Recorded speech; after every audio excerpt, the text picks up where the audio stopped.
Oh, fellas, our long national nightmare is over. Hello and welcome to the Athletic NBA show. I'm Dave DeFore here with Seth Partnow and Moda Keo, and that means it's Nerder. She wrote a very special episode, the Damian Lillard trade episode of Nerder. She wrote. We had a long conversation last week about the entire saga, and now it's over. Damian Lillard has been traded in a 3-team trade to the Milwaukee Bucks. And we're going to break this down from all the angles, including the Miami Heat, who are the big loser in this one. But I want to start with Milwaukee. They get the prize piece. Question. Did Milwaukee even come up in our conversation last time we had this one? Did not come up. They operated in silence. I actually talked with Eric Name about this yesterday, and he, we talked a little bit. He said, even for him, kind of came out of nowhere. He started getting an inkling a couple of days before the trade, but really didn't have anything. And I mean, we're now seeing reports that Dame's people kind of put out, or maybe the Blazers put out a word to Brooklyn and Milwaukee that Dame might be interested in winding up there. So he winds up in Milwaukee, and the Bucks send out Drew Holiday and a 2029 first round pick, and then a pick swap, two pick swaps. Grayson Allen goes to Phoenix in the trade, but the big prize here was Damian Lillard. He winds up in Milwaukee. Great trade for Milwaukee. I mean, first of all, the first thing to say is that I can say from experience, it's not surprising to me that this was a total silence. If this current front office in Milwaukee keeps things pretty tight. As we saw, I think there had been some whispers, but nothing it's been sort of but they got nothing to make it happen, was sort of the general consensus, and no one really examined it past that. I'll let you guys go first. What you think of this trade for Milwaukee, because I think I might disagree with you. Oh, I like it for Milwaukee a lot. Everybody's calling this an automatic slam dunk, and it is to a degree. But there are questions. There are things that about this team. And let me put it this way. You do this deal 100 out of 100 times. This is a no-brainer. You make this move. But this Milwaukee team has a lot of holes now and a lot of stuff in that sense. And their offense is going to be 10 times better than what it was with Drew Holiday when you add Dame into that. But their defense is going to drop off massively. And now it becomes a question of, under a new coach, how do you defend? And what I'm looking at more importantly is how do you defend Jason Tatum and Jaylen Brown in the playoffs? Because that's really what it's going to come down to it. And when I look at their roster, I'm just they don't have anything. But Milwaukee fans still be happy and excited, because you also now have an elite scorer. End of games, he's going to be dribbling the ball way more than Chris Middleton. I trust him more than Middleton. I think it's going to unlock a lot more different options for them offensively for Chris Middleton as well as Giannis.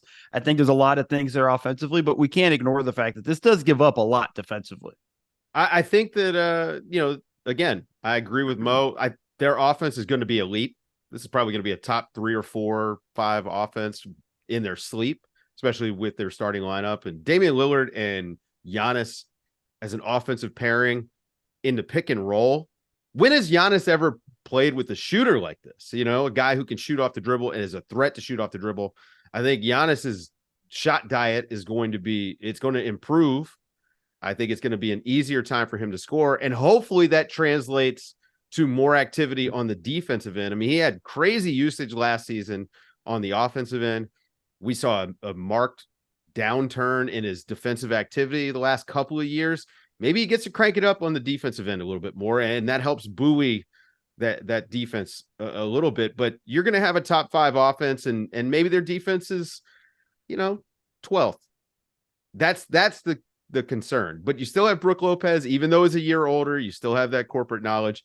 Now, I think it's a great trade in that they did improve, especially in their offense, but I do have my concerns about defense come playoff time. So, as is my want, I'm going to play devil's advocate here a little bit. I think on balance, I like the trade. First of all, I like the swing. I think that teams that are all in should be all in, and the Bucks are all in, and they're going to be all in until the wheels fall off. And that's, I think, the way championship level teams should operate. To the trade itself, I think some things need to be understood. First of all, Damian Lillard is a much bigger name than Drew Holiday, but the difference between their ability and their notoriety is that the gap is much smaller in ability than it is in notoriety. I think there are some knock-on effects on the defense. It's not just downgrading from perhaps the best point of attack defender in the league to one of the worst. It is how they best utilize, how they've turned Brook Lopez into a defensive player of the year type player, has in part depended on them being able to impact the ball at the point of attack, make sure guards feel a defender and are pushed in, almost like hounds to the hunters sort of way. And so not just that downgrade at the point guard position, but the degree to which it might make Brook Lopez less effective defensively. They were already thin. They're thinner. Even just going, Grayson Allen, not the greatest playoff player, but that's still one less guy that Milwaukee has that you can even semi count on. And I think that for all those reasons, I think it raises their ceiling, but it doesn't, I don't think it makes them, I think there's been a round overreaction to how much of the favorite they should be after this. Well, and to the point about the ceiling, their high floor was in large part because of their defense. On the nights where their offense just didn't have it, their defense really picked them up. But I mean, and Mo, you're probably going to say the same thing. I think this offense is just going to be unstoppable. I've got one more point, and this is something we talk about a lot with some other teams, is you're talking about Giannis changing the way he plays to accommodate this other player. There's a want to element of that. Like we've seen it with, we see it more often with sort of two ball dominant guards. Well, they should be able to play off the ball and play off each other, but does Luka want to be active off the ball? Does Giannis not have the ball in his hands? Does he not want to initiate the offense in crunch time? Is he okay? How many Lillard 30-footers mine? That's it. I'm not saying that's a guarantee, but I'm saying it's a question until we see it. I'm thinking about offensive rebounds right now and what they could do with, Brook and Giannis and even Chris Middleton, who's a good positional rebounder. There's some stuff there. I'm not so worried about that last point, Seth, just about the want to and adjusting. I think Giannis seems to be very pliable in that way. And I think he's going to, Seth's shaking his head viciously. So, and he knows him better than I did. I think that is, I think that Mike Budenholzer rightfully got a lot of blame for sort of lack of versatility in their offensive attack. Some of that is the Giannis. Some of that is, no, that's how I want to play. I want to have the ball in my hands at the top of the floor. Now, and I think with Dame Lillard, does that change? I think that's got to be the thing. If you're Giannis, you just got to look at the difference in the players is vast on offense. So Seth, I disagree with you on that point, just because Drew, they don't run a ton of great half court stuff. And a lot of shots that Drew takes, his shot selection is shaky. There are times where he's taking shots and I'm just like, yo, no, what are you doing? Whereas Dame might take some of those same shots, but the confidence level in Dame, who basically can pull it from half court, and I'll be like, good shot. I think there's a big difference there. And I think Giannis has got to see that. And if he doesn't, then this partnership's going to fail just on the pure fact of Giannis's stubbornness in that regard. But I think the points that you're making, Seth, and I think this is the one thing, the overreaction to now the Bucks are the favorite and this is it. And this is all that. This is why, and I know we'll talk about them later, but this is why Miami, I thought, was the perfect place, because Dame slots right into them. And they don't give up much in terms of defense. and stuff and whatnot. Like he kind of fills out their role. Like to me, his chance of winning a championship would have been higher in Miami than it's going to be in Milwaukee. Not to say it's not high in Milwaukee, but I think its odds would have been better in Miami. But I just think this is a gamble. It is a risk. This dude's 33 years old, but also when you look at it, it cost them one full draft pick, 2 pick swaps that may or may not actually be swaps. We don't know. Nobody can tell us what's going to be in 2028 or 2030. But I think freaking, and they lost Grayson Allen. Okay. Like for me, like the stuff they gave up to get him, and yes, they are thinner. They're going to need some of those young guys to hit. They're going to need Marjon Beauchamp to be something. I don't know what the plan is with Andre Jackson, but they might need those guys to grow up very quickly and give them some minutes.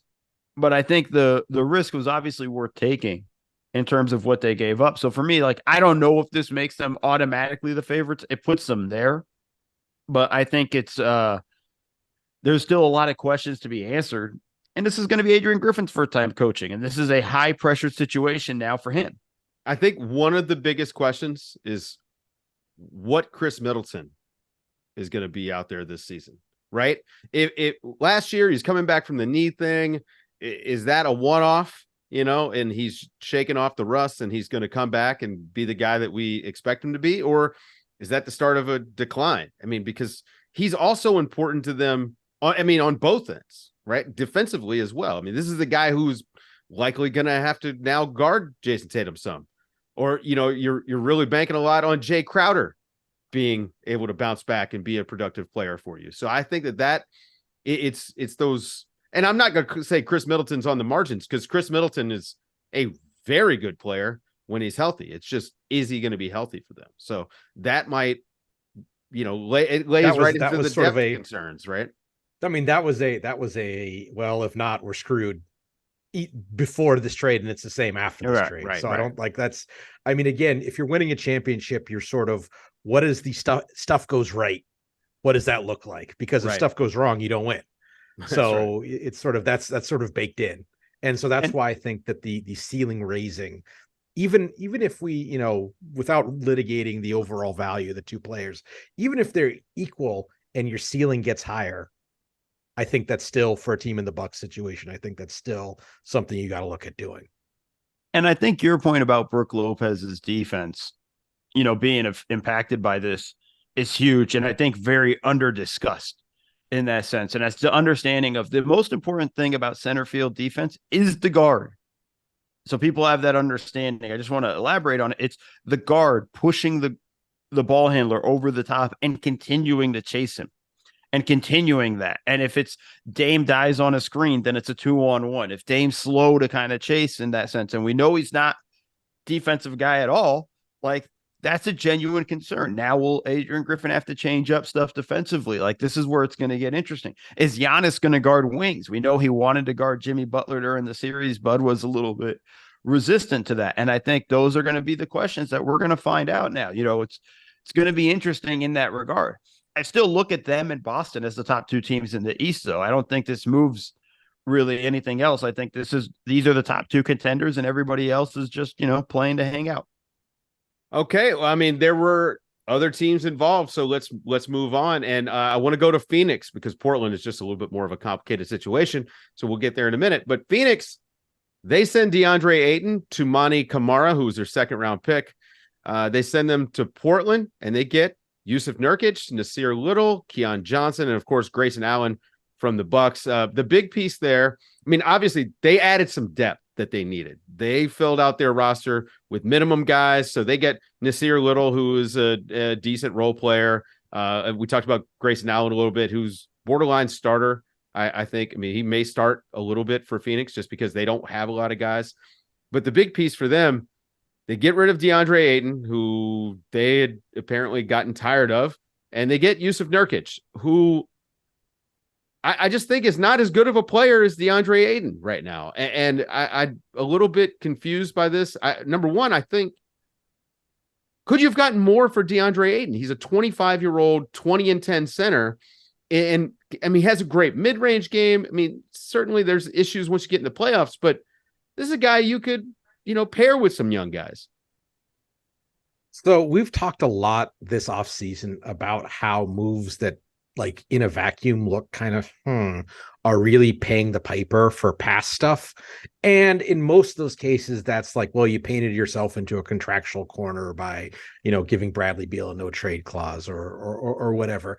In this case, it's the failure to manage that relationship means that, like, I think somehow DeAndre Ayton is getting mentioned as one of the worst contracts in the league. And to me, that's absurd. Like, it's crazy. He's got problems, but he's not the perfect player. But at the same time, they don't make the finals in 21 if he is not playing at a high level. And as you say, he's a guy who, with all the questions about his motor and whatever, still rolls out of bed, gets you 18 and 10 on high efficiency and can move his feet and has good ball skills. And like, what are we talking about here? Now they had to move him because the situation become untenable, and it wasn't just like Monty Williams, it was everybody else on that roster apparently. Right. And that, how do you let that situation get to that point is the question. From there, you say, okay, you turned him into 3 playable guys. I think Nas Little could be really intriguing as a playoff piece for them.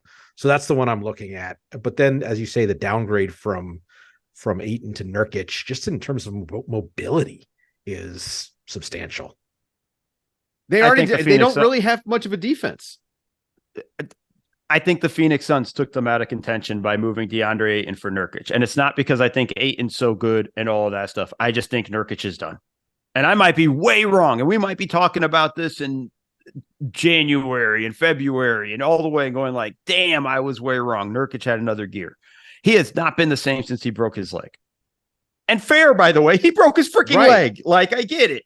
But like in that sense of he is not mobile enough defensively. He does do a good job grabbing rebounds, which is going to help this team a lot. But I think he's the target everybody's going to go after defensively. They're always going to try to pick on him and put him in pick and roll after pick and roll after pick and roll. And because he can't move well, it's going to put them in a tough spot in that regard. I think there's a lot of questions for me with just that alone was my issue there. Yeah, they needed to move DeAndre, and we've been screaming about it. I mean, I think I'm the number one DeAndre hater in definitely that on this show. I mean, I like DeAndre Ayton.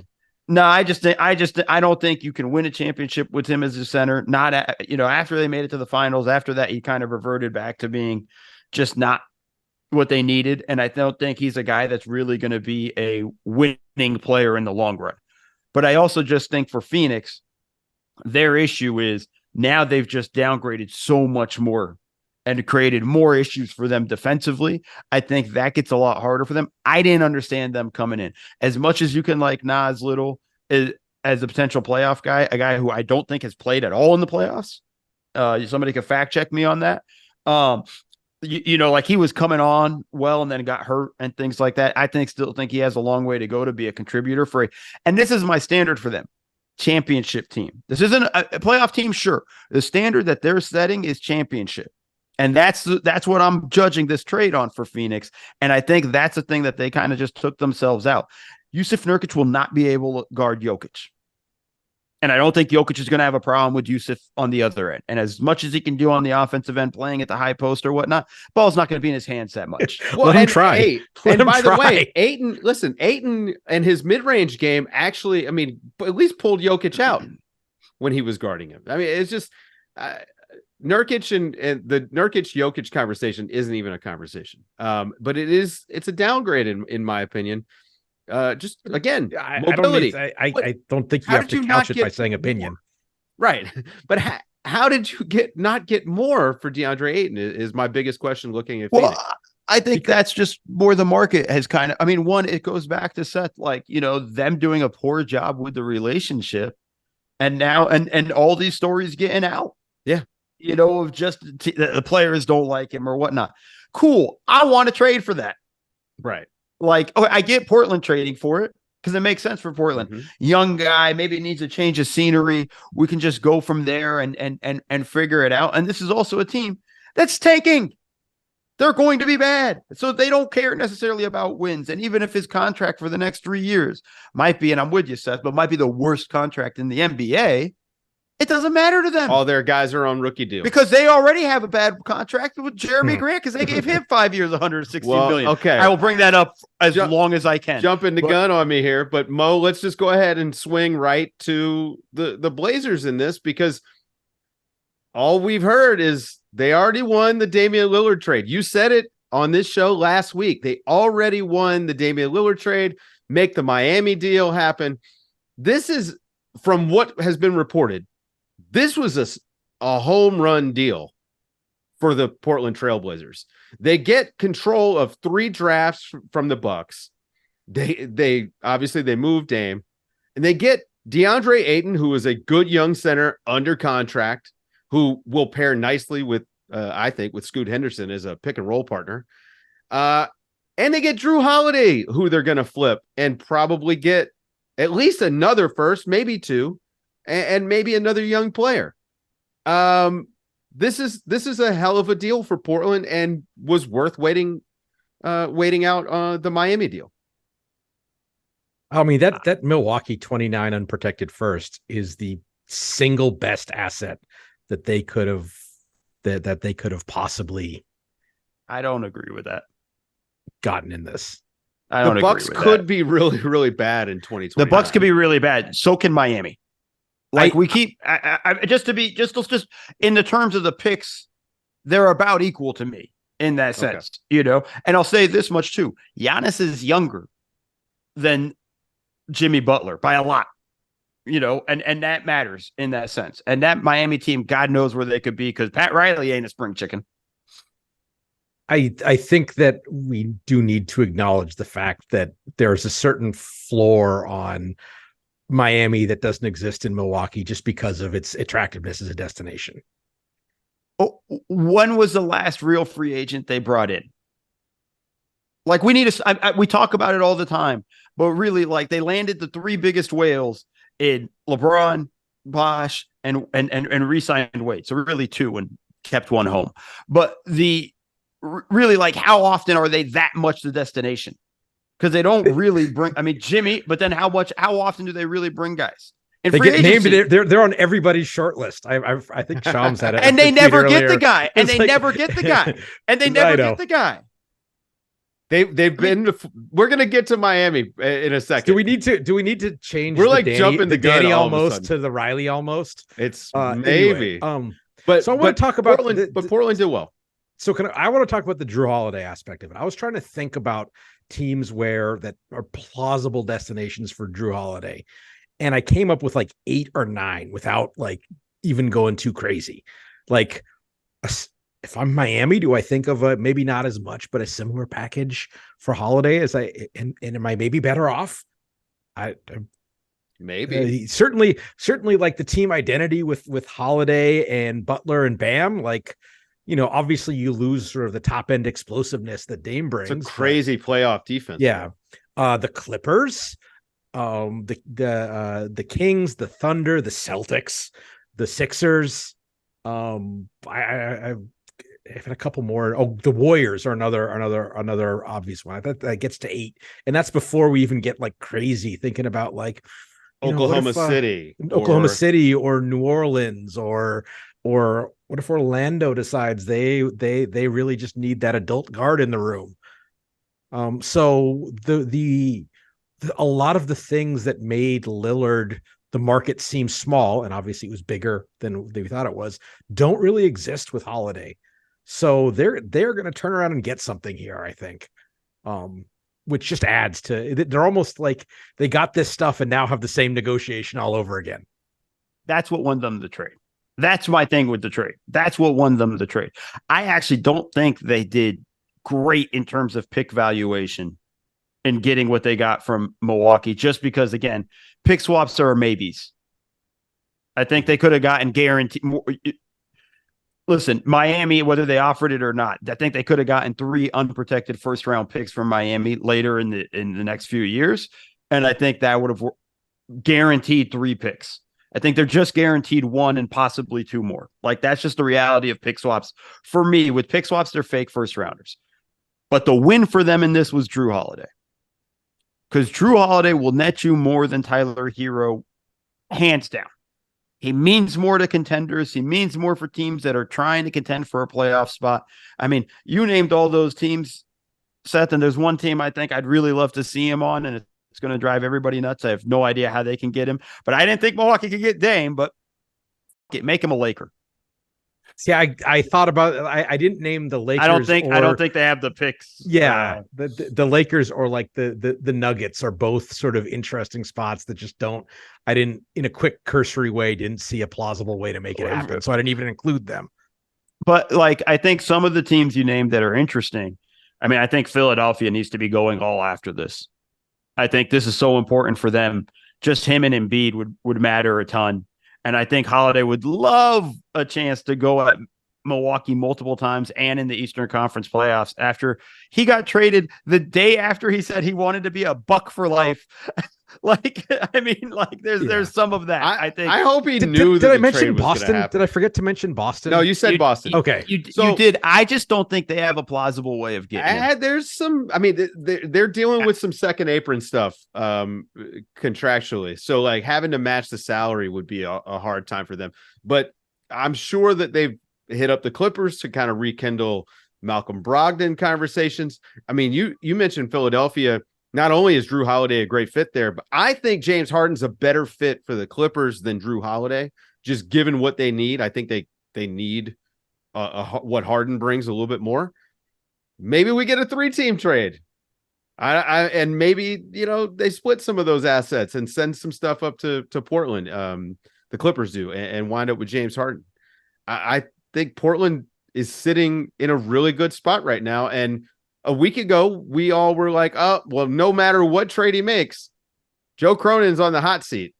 This was a great trade. He still is. Sure. Well, my point was they're going to change ownership.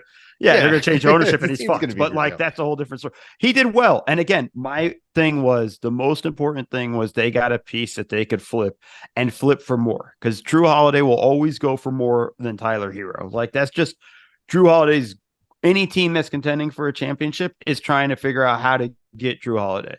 Talk about Denver and the Lakers. I'm sure they're trying to. They got the Charlie Day or whatever his name is from Always Sunny's in Philadelphia. Like with the thing, well, maybe we can make it a 27-team trade and get they're trying to come up with machinations. Like I think every contender is going to try to figure out how to get him and make him work, and that's what Portland gets instead of. I don't think you get that with Tyler Hero. And I think that becomes the scenario there for them. The other thing is they get the big man in Ayton. I'm not a big Ayton guy. Some people might be and are over the moon for it. But that's a piece for them. Another young guy that fits their timeline more. If you look at the package, considering contracts and everything of Nurkic, Little, and Keon Johnson, is that even neutral value? Or did they almost get, by just moving off of Nurkic, they almost get like paid to take on 8. They got more value. They won. If that was just a straight up trade between those two teams, you would say the Blazers won that trade. Again, I was confused by the initial reports that the Suns were interested in trading Ayton for Nurkic. It never made any sense to me. I'm kind of shocked that they actually did it. But maybe I shouldn't be. It's funny. I remember when the Blazers were trying to figure out how to like retool around Dame and make him happy.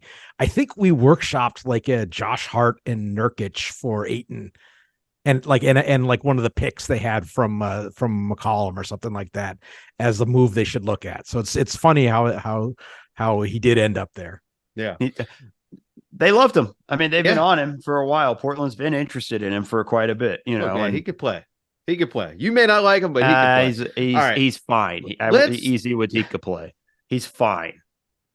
Let's move on. If you like big men that are afraid of dunking and love to fall in love with their fadeaways, he's perfectly fine. Hakeem Olajuwon, he's still Hall of Famer, for the same. Hey! Don't put him in the same class as Hakeem Olajuwon. Yeah. Don't you dare. I will say that he still shoots, like, whatever you say about his shot selection, he still shoots 60% from the floor. So That's like, right.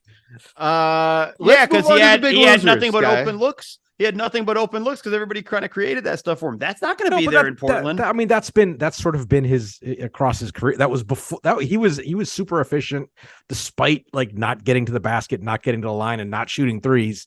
Like before they added Durant. So I think that he was getting open looks with CP. Like this is like let's not. Yeah, you can. That's the point. No, it's a fair point. It's a fair point. He's not getting that in Portland. Let's see what he shoots this year in Portland. We'll see. Oh, I bet he's going to shoot just fine. That jump hook is unstoppable. All right. The big loser in this trade, the fourth team in the 3-team trade, the Miami Heat have struck out quite a bit in the last few years on attaining that third big piece. They missed out on Donovan Mitchell. Now they missed out on Damian Lillard. Man, how much, like, how concerned about the Heat going into the season are you guys? Got to be massively concerned. Lost Gabe Vincent, lost Max Strus, didn't really replace those guys. You know, Josh Richardson, okay, that's fine. Like last time he was good, he was in Miami, so maybe they got number 0. By the way, they did get a number 0. So, but like I mean, you got to be massively concerned. Jimmy Butler's 34 now. Like there's a lot of stuff there. How's Tyler Hero going to feel about being in trade rumors the entire offseason? Well, if his Twitter timeline is any indication, not great. So I mean, you have a lot. Like I think there's a lot of stuff that they got to figure out there. But this team got worse. It's just that simple. This team got worse, and it's a big blow. And I honestly think they were a bit arrogant in how they approached this. And listen, last week I'm literally like, yeah, they don't have to do this. They don't have to negotiate against themselves. As soon as other teams started getting involved, they should have made a point. They should have just upped their offer. All the reports were they were trying to get Dame for the least possible they could, and they just never upped their offer. Part of that also is Portland answer the phone, but that's a whole different story in that regard. Like there's the people who are saying this is a spite trade. Yeah, there's some of that. I think Portland could have gotten 3 first-round picks out of this, legitimate picks, not swaps, out of this. You know, but I think this is the thing where Miami has to actually put that on the table. And I think, you know what, even if they're not picking up the phones, there's a way to convey that message. And I think that's kind of the point, you know, and I think that's the thing. I think they went about this the wrong way. I think they're screwed. I don't know what else to say, really. Portland, the way Portland treated this, it reminds me of back in my legal days when you'd hear stories about people finding creative ways to like dodge being served process. It's like, nope, right. That's not me. There's one aspect of this Miami thing that I think has been overdone. It's like people, oh, well, this double screws them because now that loses their chance at Giannis too. I don't necessarily see this as maybe like to the extent that it increases the Bucks title odds to a degree. They might even be the favorite, but they're certainly more likely to not win the championship than they are to win it still. I think Giannis is still going to be we're still going to be talking about Giannis's destination up until he signs a contract extension or doesn't next summer. And the stuff that Miami would have traded for Damian Lillard, they can start there. So I think they're still in on like the next guy, whether it's Giannis or Embiid or whatever. So, you know, run it back and temporize. It's not, I don't think it's a disaster. I also don't think I was as high on what they would have been this year had they traded for Dame.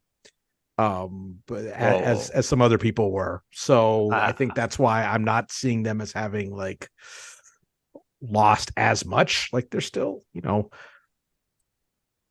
they still got Jimmy and Bam and Spo, and you know, they hit on a couple of the bench guys, which they seem to tend to do. Then they're right back there in the second round of the playoffs. It's like these guys are so damn hard to play against.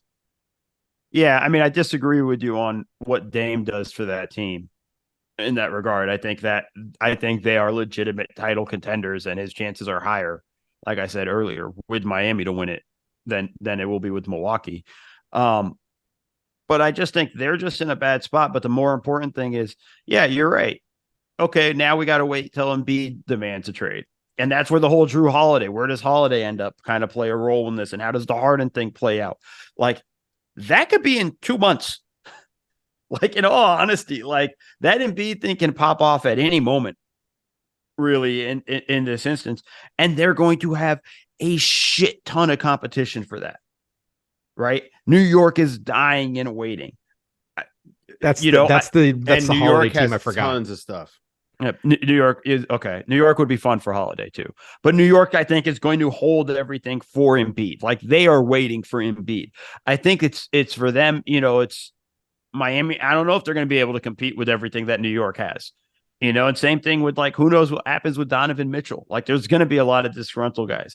You guys thought I was going to get aggregated. Nobody aggregated me last week, but I still think Luka Doncic is a guy to watch out for after this season. I think there's a lot of possibilities there in that sense, but like, they also need to make sure they accumulate assets because this is the thing that's the most important thing. Regardless of what any of us thought about Tyler Hero, Portland didn't want him, and Portland didn't think they'd be able to flip him for what they're going to get. And I think that was the sticking point. That's the reason this trade didn't happen, and Dame's not in Miami. And I think that's the thing that's really hurting them. But I also think they needed to put everything on the table much earlier and not wait for the counter. The playoffs were bad for Tyler Hero. They lost people too. The playoffs were awful for Tyler Hero, but they also lost people. Both because of how well they did without him, but also like again, that player type performed poorly in the playoffs. If you look at the other high profile player of that type is Jordan Poole, and that's a player type I have questions about is this a key championship level, like a scored, not does a ton else, poor defensive slate 2-guard? I push back on that for a couple of reasons. One, we've seen Tyler do this in the playoffs, in the bubble. We can talk about the bubble and all that stuff or whatever, but he did it. I mean, he hit the massive shot against Boston. I think he's taller than a lot of those dudes that scorer type stuff. He's bigger than all of those dudes. I'd like to see Tyler Hero tap into being more running off screens and almost a little bit Duncan Robinson-esque and see a little bit more of that from him. And it put that more into his game. I think he has another level above those guys. But yeah, the lack of defense is a massive problem, and it's a guy that gets hunted. Same for Tyrese Maxey, same for Poole. Same for Simons in Portland. Like there's a lot of those guys all over the league with all of that stuff. I just think Hero has another level he can go, but he's done it in the playoffs. It sucked this playoffs because and we've said it. I don't think this team gets to the finals if Hero's healthy, but he has proven to be a guy in the playoffs that can succeed. And I think that's an important thing that we just tend to forget and ignore. Whether it's because it was in the bubble or whatnot, or it's years ago, we just, fuck it, he sucks. I mean, I don't think with that far, just as a centerpiece of a trade, it was just like, if he's a guy you end up with, it's like, oh, cool. But to me, the centerpiece of the trade would have always been the three unprotected picks. That was always my thing with them, with this trade. Hero wasn't the centerpiece. The picks were. Yeah. Well, I think that's going to do it unless you guys have any more to add on the trade front. Mo's got one Mo thing. Do we think how do we think Drew Holiday gets traded before this pod posts? I hope not. That'd be great. Emergency pod addendum. No, I think just the last note though is I am kind of sad that he didn't end up in Miami. And the main reason why is we really have only 2 contending teams in the East. Like, let's just be honest. We don't know how the Philly thing is going to shake out. Boston's going to be right there, and we have Milwaukee right there. It's almost like, to me, like the East was so fun last year. I feel like this year it's not going to be as fun. And I just wanted another contender to rise in the East. So I am rooting for Drew Holiday to end up somewhere East that's an actual contender and a team could rise up, whether it's Miami, Philly, New York, whoever else is on Seth's list, not Boston, because they're already a contender. But like, I just want to see that. That's really kind of one thing I think that it's going to hurt the NBA as a whole. It's just only two contenders in the East. Well, that's going to do it for this week, folks. I think we're going to be back next week with another episode. For Seth Partnow and Mo Dakhil, I'm Dave DeFore, and this has been Nerder, She Wrote, on the Athletic NBA Show.